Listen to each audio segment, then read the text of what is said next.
mengangkat kisah misteri, ironis, dan tragis dari berbagai belahan dunia.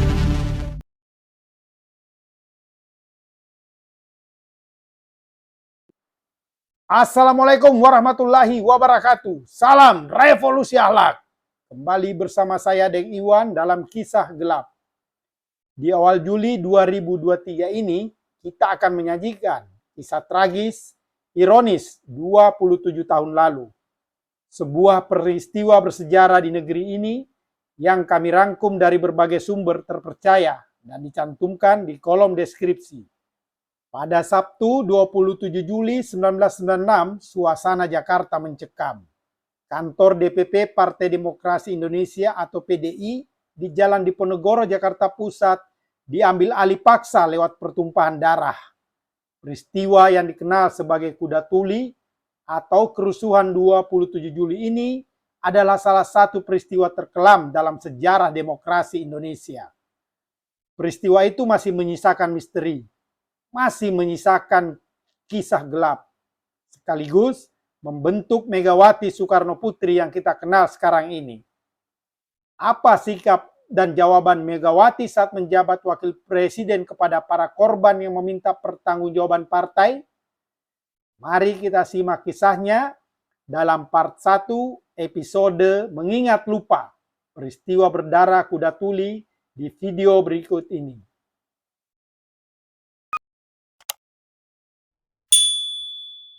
Sebelum sampai ke peristiwa kerusuhan, hampir 1 dekade lamanya, Partai Demokrasi Indonesia atau PDI mengalami konflik internal.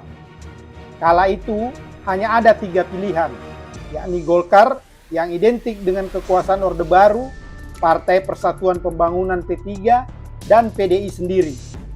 Sejak pemilu 1977, PDI selalu memperoleh nomor buncit dengan perolehan suara tak lebih dari 10%. Upaya mendongkrak suara pun dilakukan dengan mendekati Megawati Soekarno Putri. Adik Megawati, Rahmawati Soekarno Putri, mengungkap kemungkinan mantan Panglima ABRI yang juga mantan Menteri Pertahanan dan Keamanan, Jenderal Leonardus Benyamin Murdani atau Beni Murdani lah yang sebenarnya merekrut Megawati ke dalam PDI. Sebelum Megawati, Rahmawati mengaku lebih dulu ditawari masuk PDI oleh Beni Murdani.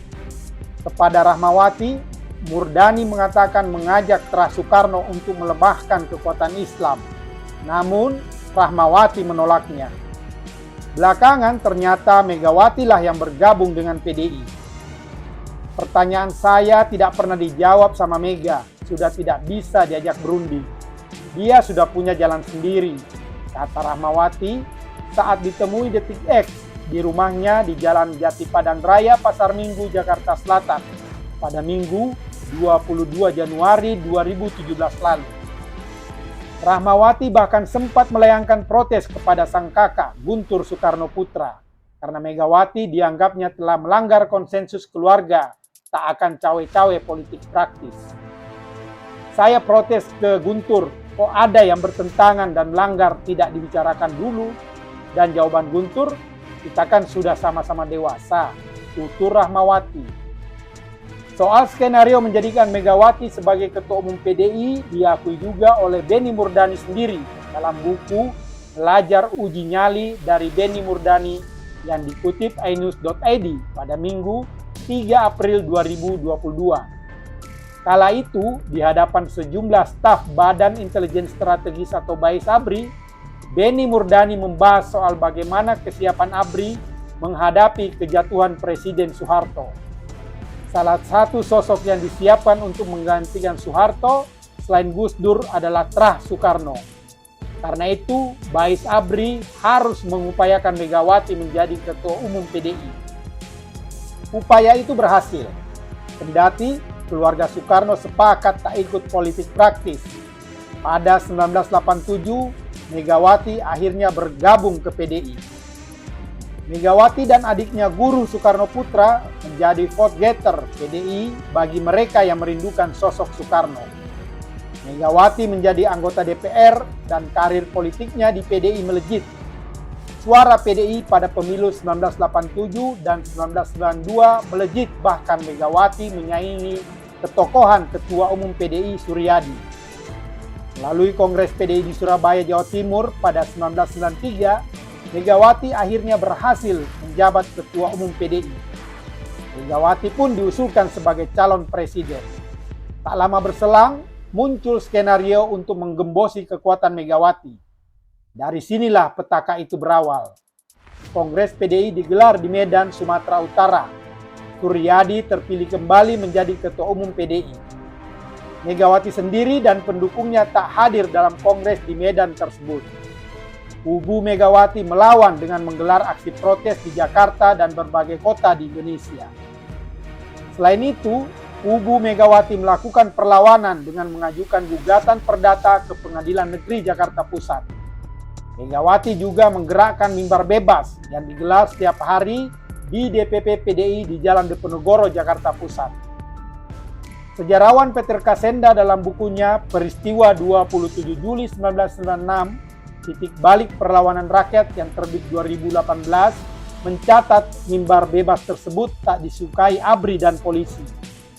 Itu bukan bangsa Indonesia lagi, saya kira itu PKI, kata Pangap Jenderal Faisal Tanjung. Tuduhan itu dijawab Megawati bahwa mimbar bebas digelar untuk menyalurkan suara rakyat yang terinjak-injak. Kubu Megawati pun menjaga DPP PDI siang malam. Pasalnya, isu perebutan DPP sudah merebak. Kerusuhan yang ditakutkan tiba juga. Mirip operasi intelijen. Kantor DPP PDI yang dijaga pendukung Megawati itu akhirnya digeruduk pendukung PDI kubu Suryadi di saat fajar pada Sabtu 27 Juli 1996. Harian Kompas lewat tulisannya Kronologi Kerusuhan 27 Juli mencatat, massa PDI pendukung Suryadi mulai berdatangan dengan menggunakan 8 kendaraan truk mini bercat kuning. Awalnya terjadi dialog antara delegasi massa pendukung Suryadi dan massa pendukung Megawati sekitar 15 menit. Kubu Megawati meminta agar kantor dinyatakan sebagai status quo. Namun, kesepakatan tidak tercapai. Hingga pada pukul 06.30 waktu Indonesia Barat, terjadilah bentrokan antar kedua kubu. Pendukung Suryadi yang mengenakan kaos warna merah bertuliskan DPP PDI pendukung Kongres Medan, serta mengenakan ikat kepala melempari kantor DPP PDI dengan batu dan paving blok. Sementara pendukung Megawati yang berada di halaman DPP PDI membalas dengan lemparan. Akhirnya, massa pendukung Suryadi berhasil menduduki DPP PDI. Sekitar 2 jam kemudian, aparat keamanan mengambil alih dan menguasai kantor DPP PDI. Gedung itu pun dinyatakan sebagai area tertutup. Ruas jalan Diponegoro tidak dapat dilewati. Pers asing dan nasional tak diperkenankan mendekat. Pagi itu, puluhan pendukung Megawati sudah babak belur, terluka akibat saling lempar batu. Sebagian mereka diamankan.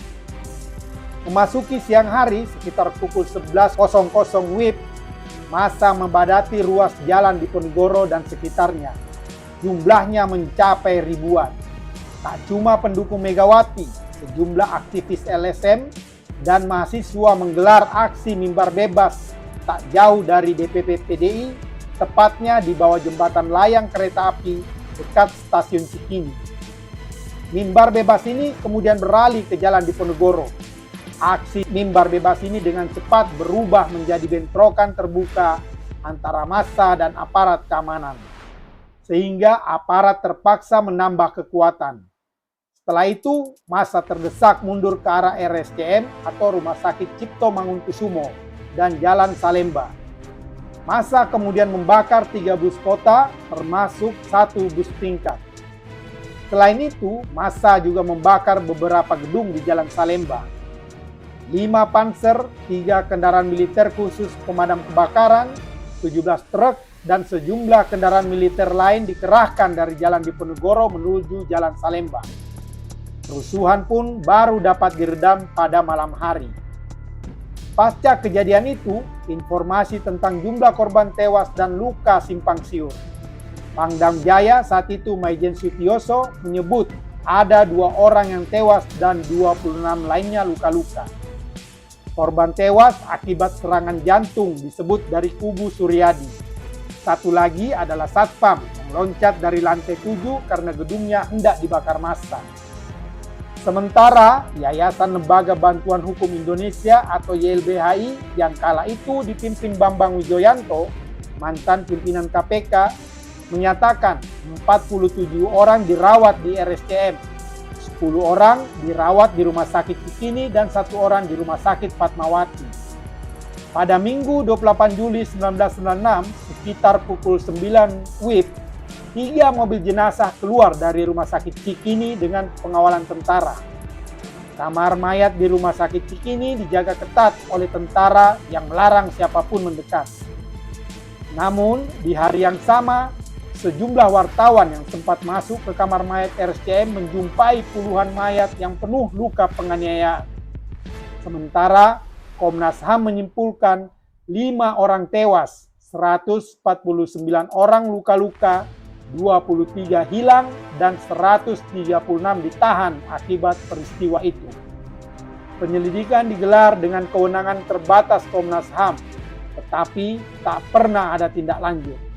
Pihak ABRI saat itu menuding kerusuhan dimotori kekuatan Partai Komunis Indonesia atau PKI. Partai Rakyat Demokratik atau PRD turut dituding jadi dalang kerusuhan.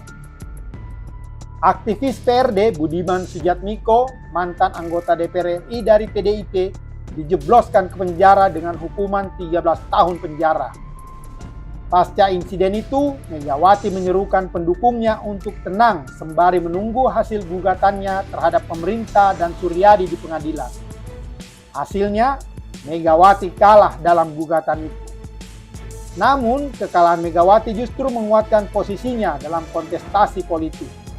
PDI Perjuangan yang dibentuknya menang pemilu dan ia menjadi wakil presiden bagi Abdurrahman Wahid atau Gus Dur. Di era pemerintahan Gus Dur, penyelidikan kuda tuli kembali dibuka. Saat itu, tekanan publik terutama dari keluarga korban sangat kuat. Gus Dur memperhatikan betul penyelesaian kuda tuli. Namun, penyelidikan tidak berjalan lancar. Para penyidik diteror oleh pihak tertentu untuk tidak melanjutkan. Masalah teknis pembuktian yang rumit membuat penyelidikan kuda tuli sangat lambat. Suryadi dan sejumlah orang lainnya sempat dijadikan tersangka dan ditahan. Tetapi kasusnya menggantung, tak kunjung dilempar ke kejaksaan. Pun setelah menjadi presiden pada 2001, Megawati tetap diam. Disinyalir ada pertentangan kepentingan yang dihadapi Megawati menyangkut kuda tuli. Menurut Peter Kasenda dalam buku Peristiwa 27 Juli 1996, Titik Balik Perlawanan Rakyat tahun 2018, Megawati dihadapkan pada kebutuhan diantaranya untuk memelihara stabilitas pemerintahannya. Di sisi lain, ia dituntut korban dan keluarga korban peristiwa kuda tuli untuk mengusut tuntas kasus tersebut. Tim Pembela Demokrasi Indonesia atau TPDI yang menjadi pengacara korban beberapa kali menanyakan komitmen Megawati dalam mengungkap kasus kuda tuli. Dalam pertemuan dengan TPDI, Megawati menyadari dirinya mempunyai tanggung jawab moral terhadap para korban. Namun, ia masih membutuhkan waktu untuk mengetahui tingkat resistensi militer. Ia juga mengatakan kepada TPDI bahwa penyelesaian kuda tuli tidak perlu melibatkan semua tentara. Cukup 1 orang yang diadili, yakni Pangap Jenderal Purnawirawan Faisal Tanjung. Namun, pihak TNI keberatan atas permintaan Megawati itu. Pasalnya, jika Faisal Tanjung yang diminta pertanggungjawaban, itu sama saja dengan menggugat kebijakan TNI secara keseluruhan. Resistensi itu akhirnya membuat Mega diam dan memilih menjaga hubungan baik dengan militer. Pengadilan koneksitas yang digelar di era Megawati hanya mampu membuktikan seorang buruh bernama Jonathan Marpaung yang terbukti mengerahkan massa dan melempar batu ke kantor PDI. Ia dihukum 2 bulan 10 hari. Sementara 2 perwira militer yang disidang, yakni Kolonel CZI Budi Purnama mantan Komandan Detasemen Intel Kodam Jaya, dan Letnan 1 Infanteri Soeharto, mantan Komandan Kompi C Detasemen Intel Kodam Jaya, divonis bebas. Pun hingga kini, saat Megawati berhasil menjadi ketua umum partai politik terlama dalam sejarah dan mencetak Jokowi menjadi presiden 2 kali, ia tetap membisu soal peristiwa 27 Juli atau Kuda Tuli. Dalang peristiwa itu tak pernah terungkap dan belum diadili hingga kini.